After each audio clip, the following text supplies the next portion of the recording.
And welcome back. Rick Seidel rejoining you from the Krager Center here, and I'm now joined by Roanoke head coach Clay Nunley. And Coach, I talked to some of the folks before the game, and they talked about the grit of this Randolph ball club, and it would be a hard-fought game, and it certainly was. Yeah, no question. They play hard, and Coach Hamilton does it. I thought he did a great job of having his team prepared to play tonight, and they gave us a lot of trouble.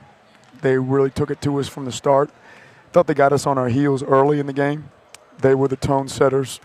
Thought we settled in pretty well. Really important stretch at the end of the first half. I think we went from down 5 to up 5 maybe. And a lot of guys made some good plays. Brandon Harrell came off the bench and really gave us a good lift. And, then in the second half, I thought, we were able to kind of keep them at bay. We never able to kind of open up a real comfortable lead. Maybe 13-12 was the most it got. But then again, it got also down to 7 or 8 too. And you made a little switch with Josh between the first and the second half because he was getting doubled down low a lot, and then you moved him around a bit. He really was effective in that second half. Well, we talked about how we needed to attack what they were doing a little differently, a little bit better in the second half. And I thought our guys did that. They were trying to do some stuff with switching and then switching back. And, again, I thought it did a good job of causing us some trouble in the first half, getting us stagnant. And we needed to make sure we didn't get stagnant, that we stayed attacking, and thought we were able to do that. Defense wins championships, and your team holds the Wildcats to 35% shooting. I agree. I think we have to be good at the defensive end, and we were able to get some stops tonight, and probably gave up a few too many second shots, and we probably had a few too many turnovers. We got to get a little bit better with that, but I thought we did. When we needed to really make shots hard, we did. And we're seeing Joey Miller's out, of course, with the injury, but we're seeing his teammates really in the last several games step up to fill his shoes. Yeah, I think we're getting help across the board from a lot of guys. I mean, we're a balanced, especially the last 3 or 4 weeks, we've been a balanced team, and that's made us hard to guard. Josh has the capability of having big nights, but he hasn't had to have big nights to carry us, and that's been good. We've gotten, Joe and CJ and Eli and Logan's had some couple good games here lately, and Caleb's had some real good moments for us. And then Jordan's Davis coming to his own. Colton Reed's had some double-figure scoring games for us.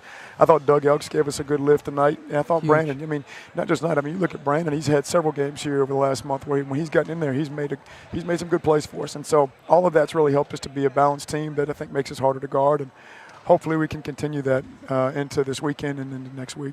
Yeah, now you go down to Farmville, which is always a tough place to play. Hampton City not having their best year, obviously, this season, but you guys are gonna have to work for it.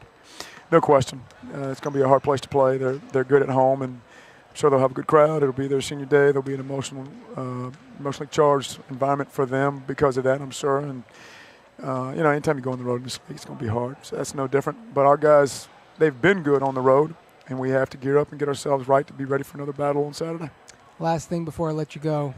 You said goodbye to a couple of seniors tonight. It was a rather emotional ceremony prior to the start of the ball game, but Eli and Joey really have meant a lot to this team. I know you're very proud of both of them. Immensely. Yeah, they're you're not going to find two better young men. They've meant a lot to me, and they've meant a lot to our program. And obviously on the court, you can come up with a lot of games where they've made big plays to help us win some great contests. But there's so much that those two guys have meant and done off the court, whether it's through leadership, whether it's through the model and example that they set, whether it's the standard that they embrace away from the court with what they do as citizens or in the classroom. They're just, it's not lost on me. I was very fortunate that I didn't recruit those guys. That's a credit to Coach Moyer. He had those guys here, and I was fortunate that I inherited two guys like Joey and Eli, and they've. I can tell you this, without those two guys, our program wouldn't be where it is right now. Well, congratulations on a nice win tonight. Hope the momentum continues on Saturday. Yeah, thanks, Rick. Appreciate All right. That's Roanoke head coach Clay Nunley, and right now we're going to send it back to our folks in the truck as we get ready to head out here as the Maroons win 72-60 over the Wildcats. You've been watching Roanoke College basketball. Take care, everybody. Good night.